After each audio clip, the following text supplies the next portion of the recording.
Welcome back, Benchwarmers. It's Conference Championship Weekend. The NFC matchup is a battle between the young Commanders and the formidable Eagles, a division rivalry that was split in the regular season. Teams meet up on Sunday in a winner-take-all brawl. In the AFC, we have the matchup we were all hoping for. No, I wasn't. Bills versus Chiefs, Mahomes versus Allen, Bills Mafia versus Chiefs Kingdom. Who's going to Nolens? I'm Brennan, praying to the Saints at Arrowhead. I'm Corey, new Commanders fan, and this is Our View from the Bench. Before we get started, if you're not already, don't forget, subscribe to the channel, hit that notification bell so you never miss any one of the new episodes. Also, if you could please do us the favor, if you like what you see here, please don't forget to smash that like button. Smash it for us. Come on, it's free. 3 for you, 3 for us. Helps out the channel a lot more than you probably think. Hell yeah. Well, Corey, Ooh. Division round has passed us. We are now on to Conference Championship Weekend. Again, I said it last week, and I'll say it this one. It's very fun to keep progressing in the NFL season. However, it is sad at the same time knowing we are down to the final 4 teams, which means we are down to the final 3 games. Because I don't count the Pro Bowl game or any of the other fun activities. Is there even a Pro Bowl game anymore? Is that a thing? They do the flag football now with Eli and Peyton as coaches, yeah. But actually, last year it got rough. I think Tyreek Hill got tackled at the freaking end zone one time. So they try to make it interesting. But nothing is as interesting as, obviously, the real football. And we are here to talk about, well, one, let's go over a little bit about Division Weekend. But we're here to give some predictions and talk about Championship Weekend. Let's start off, like I mentioned, in Divisional Weekend. As the AFC guy, you want to lead it? Yeah, well, as we know, Chiefs Kingdom, as we mentioned, in the AFC Championship game. So they went took care of the Texans. Although there was some ugly moments in this game, I guess. Not really pretty, but most of the season for Kansas City hasn't been pretty, so I guess there's no shock there as far as they go. But Texans actually held in and gave them a good fight for most of the game, I thought, which for Houston, considering how bad they looked going into the playoffs, the fact that they got there and were able to kind of hang with them, I think that's something that they can grow on and progress into next year. That's actually a really good point about the progression going, because they looked really bad going into the playoffs, exactly what you just said. They beat a Chargers team who everybody thought they were going to lose to. Then they go to Chiefs, they go to Arrowhead and compete with a team that's supposed to be on the way to a three-peat. So they did look really good. The biggest noise, so honestly, let's just cut to it. The biggest noise coming out of this game is obviously having to do with the referees. There's a ton of talk that, always goes with the Mahomes getting these calls. And I'll be frank, as someone who's rooting for the team, I do see some of what the people are complaining about. The problem is that the same things happen in other football games, and just because Taylor Swift's not on television, nobody else seems to know about it. One prime example is talking about how, missed calls. They're talking about all these missed calls. I watched pretty much every game this weekend. The most egregious missed call of the whole weekend was in the Bills-Ravens game when there was a phantom pass interference penalty just before the end of the first half. That basically put the Bills at the 5-yard line and ended up getting them a touchdown. Is anybody talking about that today, Corey? No, of course not, because it's not the Chiefs that everyone hates and is trying to. It's in a weird way. It's kind of like the Dodgers for us in baseball. They become the evil empire of the Yankees, like in the '90s, and the Chiefs are now the lunatic. I'm not a lunatic against the Dodgers, though. No, I'm not saying you are, but there are people out there to the point of like, I hate the Chiefs and don't want them to win anymore because they got to the point like that with Tom Brady and the Patriots. Like over time, the historic guys or teams that do this and continue to win either have fans who absolutely love them or fans that absolutely hate them because they're over them. They're tired of them always winning. They want something different and somebody new. So I get where it's coming from, but ultimately, until you beat them, like I can't pick against the Chiefs until I see 0 on the clock and they have less on the scoreboard than the other team. At this point, that's how I see it. Yeah, it's just unfortunate that a lot of teams, a lot of people are looking over the fact that they're just a talented team and going with everything is handed to them because of the referees. And I'm not saying that some of those calls weren't bad, especially the main call that was really bad, that was actually a call, was the slide where he was in between 2 defenders and they hit each other and not him. Bad call.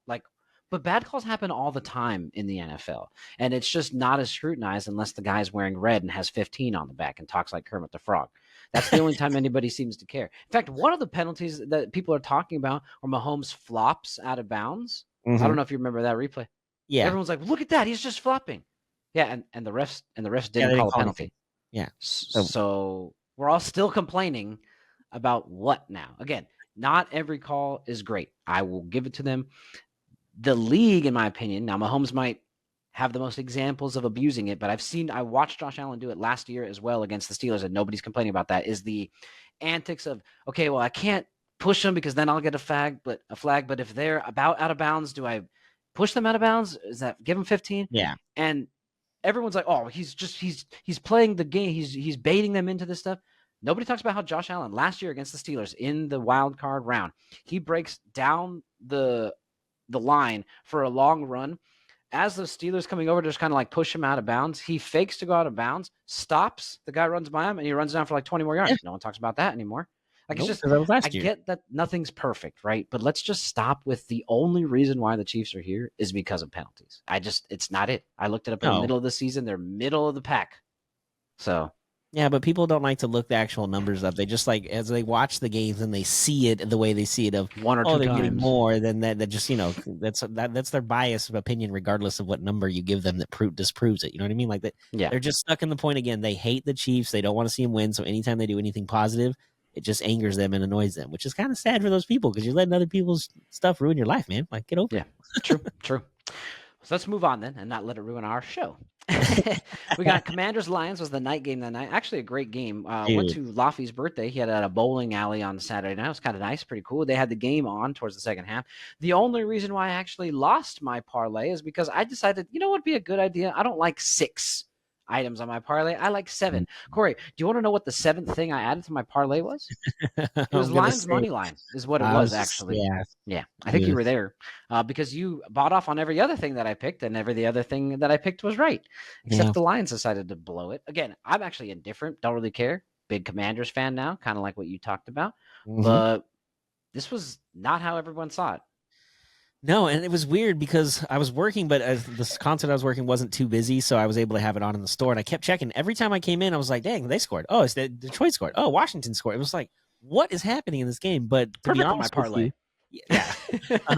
To be honest with you, based on the fact that Commanders and Jaden Daniels had such a good year offensively, and the Lion defense has just been decimated with injuries, and we're playing half a starting lineup essentially from the beginning of the season, it makes more sense. But the fact that they were able to go in there and win, and really what it comes down to is Goff had one of those Goff days where he occasionally has them once every year, maybe twice a season. Like he had one earlier this year. He had 5 almost picks. Guaranteed in the playoffs, to your point. Yeah.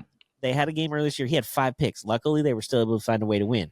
Then they had a game where he had 5 touchdowns and they lost. So, like, it's not always on him, but he had a couple bad turnovers, interception. It just, again, Goff had a bad day. It's just one of those games that Goff has occasionally, and then you can't bounce back from it. And again, with that defense beat up the way it was, even with the extra week off to prepare and get ready, Jaden Daniels just is different, man. This is it's kind of exciting for a rookie quarterback to be. Again, maybe sometimes ignorance is bliss, as they say in the playoffs. You don't know what you don't know, so go out there and play ball and see what happens.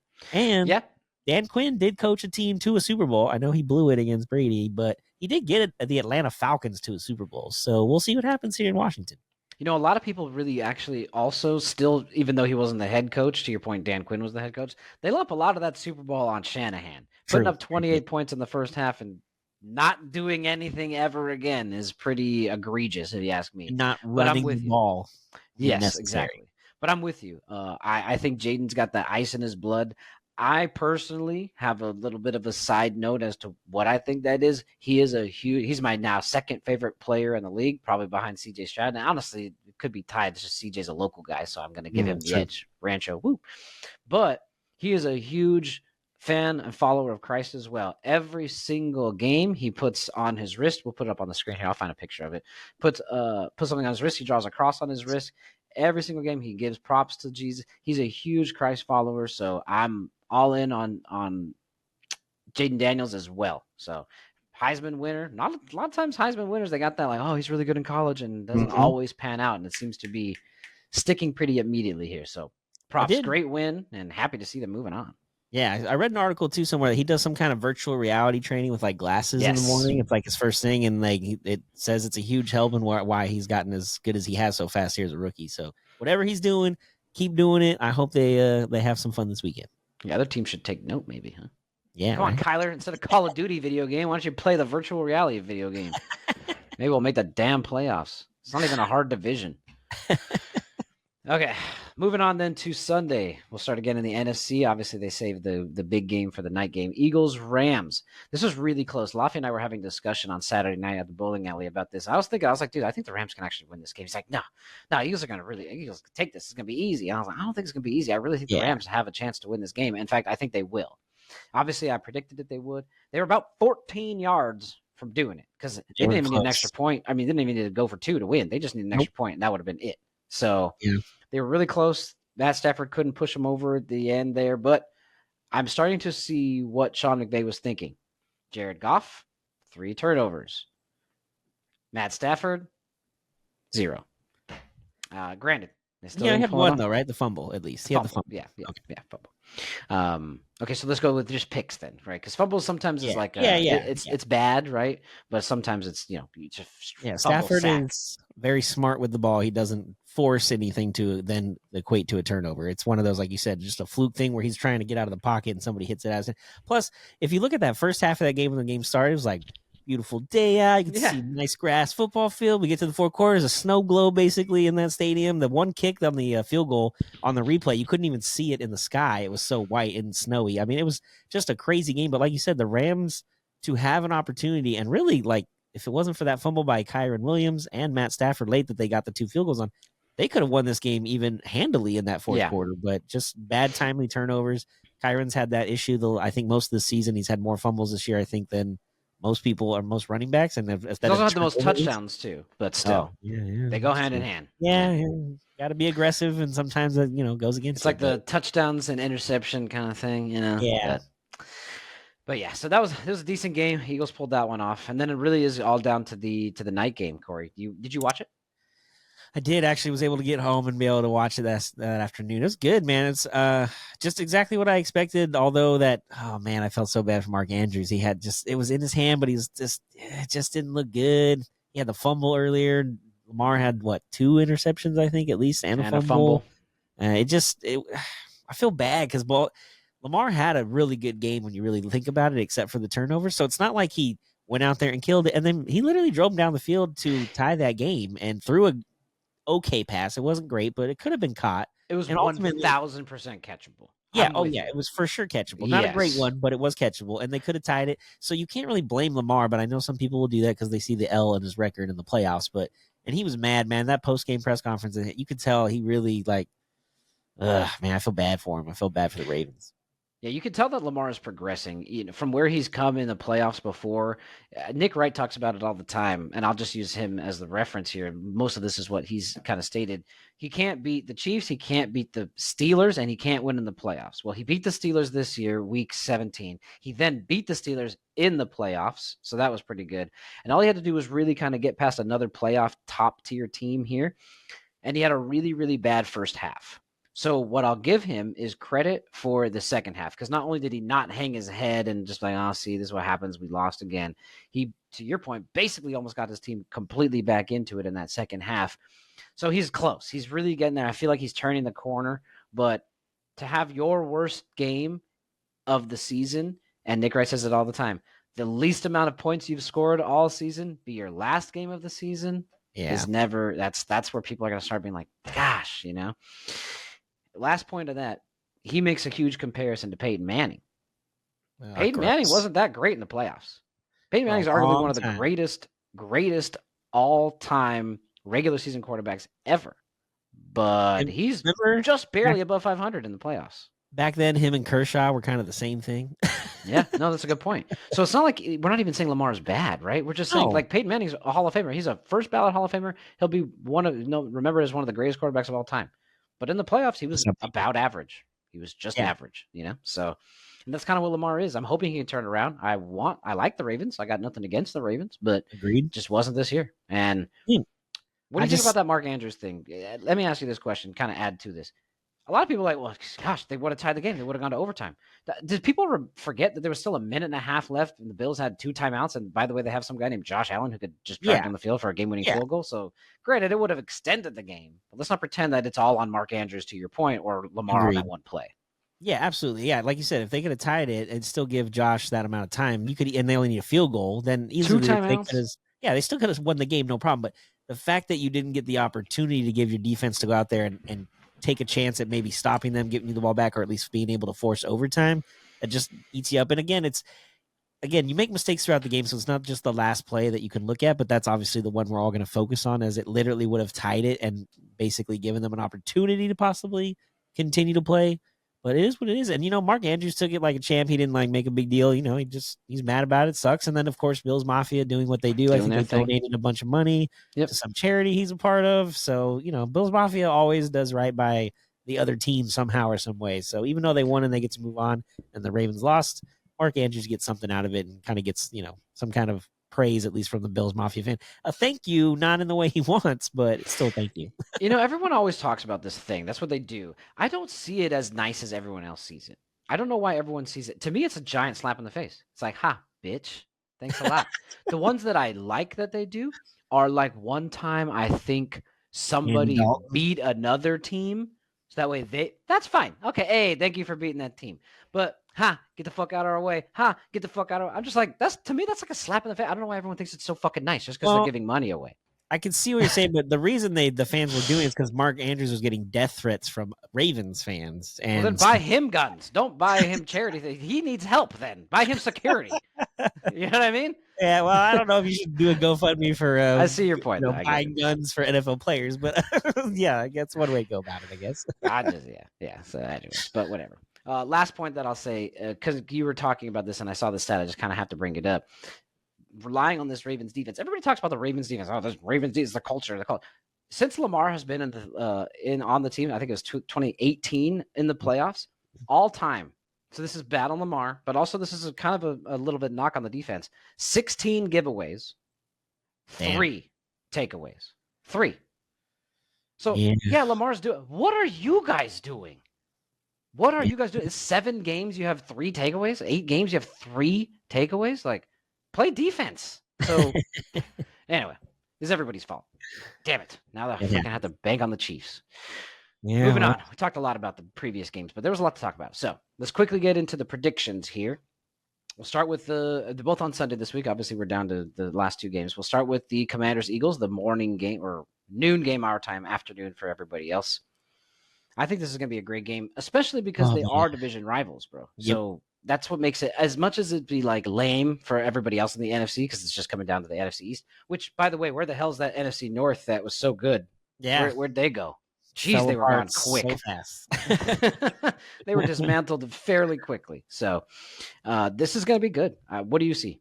I'm excited. The only thing I'm a little concerned about as far as the Eagles go is I don't know how Jalen Hurts' knee is going to be after last week. He had that tackle where he kind of tweaked it, and he wasn't the same most of that second half. So depending on how mobile he is, but not that he throws a lot anyway. He had like 128 passes. That's the only thing. About. I feel like the Eagles, obviously, offensive line's great. Saquon does his thing. But at some point in time, there's going to be a game where you're down and you're going to have to throw. And I don't know if that's this one or not, but it's going to happen. And Jalen's going to have to be able to throw for 250 yards at some point. It just hasn't been a thing this year. Efficiently. So I'm just really worried that the Eagles, even though they're the favorites, they're at home and everything. But again, like you said, division opponents, they split the season series this year. So Washington has some film. They know they can beat them. They're not walking in there like, oh, we don't know who they are, and we're just going to go for the best. These guys know each other. So I'm expecting a really good game. I'm hoping a close game. And yeah, it sounds like no weather storm is going to be a problem this weekend as well. So that's good. No, yeah, I did look before we started. It's going to be cold as hell, like 30 degrees, but no precipitation. So yeah, it won't look like the Rams game did this past Sunday. Oh. So the spread's 6.5.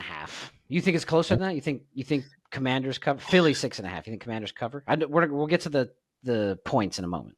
6.5. Yeah, I think they do. I just feel it could come down to like a field goal maybe in this game. I don't know. I just feel like it's going to be close throughout. Again, these teams know each other really well, so I don't think there's going to be a lot of surprises that the other doesn't see coming. So I have a feeling it's going to be a close battle all the way to the end. I think the big thing is coming down to the big thing every time you play the Eagles is, can you stop the run? Yep. Because if you can stop the run, and it's not even a knock on Jalen Hurts, he is a great quarterback. He was a great quarterback in college. He was a great teammate to take the starting job and hand it over in the halftime of a championship game to Tua and then Yep, that's support crazy. that guy going and winning the game. I give the guy props forever. I will never forget that about Jalen Hurts. Yep, So agreed. I like the guy, but to the point of what it make him throw it. Make him throw it to beat you. Don't let them run it. He could run. We saw the 44-yard run he had against the Rams for damn near the first play of the game. It seemed like it was so early in the Seriously. game. So he could run. And we saw Saquon. Did you see the camera angle for that last touchdown that he scored? That like Are you 70, hitting where his they're like helmet? looking at each other. Yeah. No, but they're like behind the line, him and Jalen, they kind of glance at each other, and Saquon gives him like this little like wink nod. And then he Oh, says hike, and he's gone. And then he's slapping and said, you need to stop that. That yeah. is the scary thing, because if they can get any sort of lead, their defense will go after you like crazy, and their offense will hold the ball forever. So, Yep. but I think that the Commanders do have a chance to keep it close. I'll Oh, start it. I think I'm going ELGSES Eagles 33-31. oh, okay. So you do have it close. So you have the I spread do. I being don't covered. have the Eagles covering. I think the Commanders cover. Okay. All right. All right. Well, I have it a little further apart. I do have it by 6, but I do have the upset. I have the Commanders going in there and getting 30-24 win. I don't know. I just feel like they know each other. They play each other. There's no surprises. Like I mentioned, division opponents. The Jaden Daniels is out there playing the best ball you can see. I mean, he just is. It almost looks effortless sometimes. A couple of the plays that he does, and the Lions have just. I mean, the Commanders have just been scoring a ton the last few weeks. They're feeling confident. They're on the road. There's nobody expecting them to win. So there's all the pressure on Philly to do this thing. So they're going in there. Dan Quinn's been to a Super Bowl. The coaching staff, some of these guys know what they're doing. I just feel like they're going to go in there and shock the world. Commanders 30-24. Can you imagine? I actually have a friend at work. His name's Sydney. Shout out to you, Sydney. Huge Redskins football team Commanders fan. Puts money on them to win the championship every single summer in Vegas, and Oh this year shit. it's got a chance. So hey, props to you, Sydney. Hopefully you can get your money. Well, maybe not, because I'm rooting for the Chiefs 3P. But hopefully you can make it and get a chance at least. All right, let's move on to the, I guess, one that everyone's been waiting for. Not me. Yeah. I was hoping for a Yeah. Chiefs Ravens AFC title game, but here we We are, got that 3:30 last year. Pacific. Come on. True, and it was a great game, was it not? It was a good game. How many years have we had Bills Chiefs? Jeez. Yeah. So Sunday, 3:30 Pacific, 6:30 Eastern at Arrowhead. Cold out there. Oof. I'm nervous just because, as much as they're 15-2 or 15-1 with one loss being one they don't care about, they just when does it end? Right? When does the magic stop? When does it run out? And I have a feeling that they just don't have enough magic anymore. I don't know what it is. There's too many people blaming the refs on this kind of stuff. So I don't know. I think it'll be a decent game, but Josh Allen, I don't know, have a weird feeling, bro. This is his thing. He put a ring on it, whatever her name is, Yeah. and now he's looking for his own. So, especially when he was left off the All-Pro list for quarterbacks this year, he's just rooting. He's going for everything. He doesn't know if he's going to get the MVP, so he's got to go get the chip. As much as the Chiefs look great, it's hard to pick against the Bills right now. What do you think? I'm so torn when I was thinking about what to pick, because I'm kind of with you. I feel like this could be the end of the run. This is the end of the dynasty. If they lose, it's got to end sometime. Kelsey retires and we move on to the next phase of it, that kind of stuff. But I also think, like, I don't know. I just feel like the Chiefs somehow are going to find a way, because they're at home. If this isn't Buffalo, I wouldn't even be thinking about it, to be honest. But they're in Kansas Buffalo City last year. I know, but that last year was different. Last year I had no inkling of like, oh, Buffalo's. This year I like, I'm with you. It's a little like, I don't know, but because they're in Kansas City, that's the only reason I'm going to pick Kansas City. I just, for somehow, some way, they're going to find a way to get this game, whether it's an ugly, low-scoring game or not. They're going to get this win and at least get to the Super Bowl, get that chance for a three-peat. The game this year, the regular season game this year, was close. It was a one-score game. I know there was a lot of controversy because everyone talks about it. How Mahomes was complaining about calls after the game. He's like, you get all the calls. You're not allowed to complain about other calls. Fine, whatever. It was a close game, and I know that they are going to be keeping close. This is a one-score game regardless. I don't think anybody's winning by more than one score. Regardless of what the score is, it could be a field goal, it could be within a touchdown, whatever. But I just think it's a one-score game.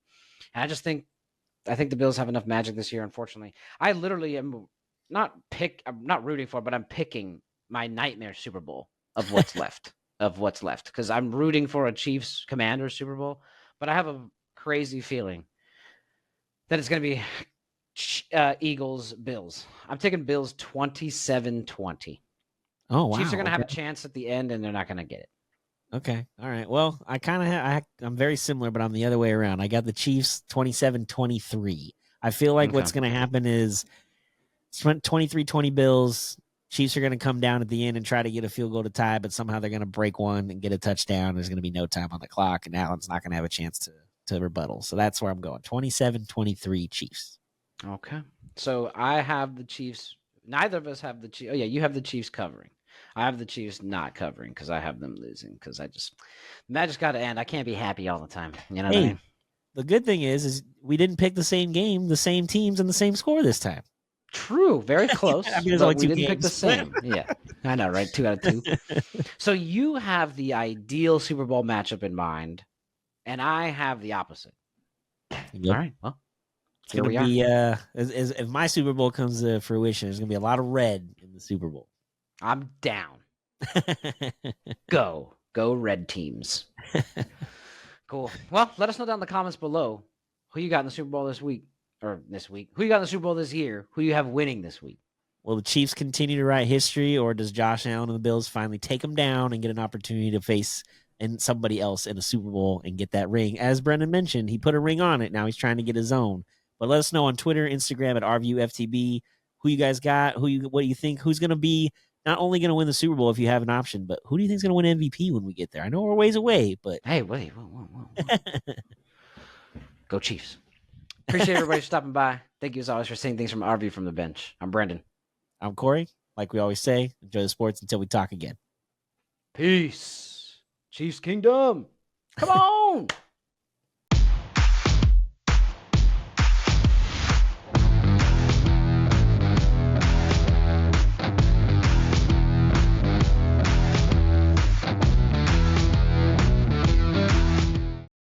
This was a Sycamore Fourth Studios production.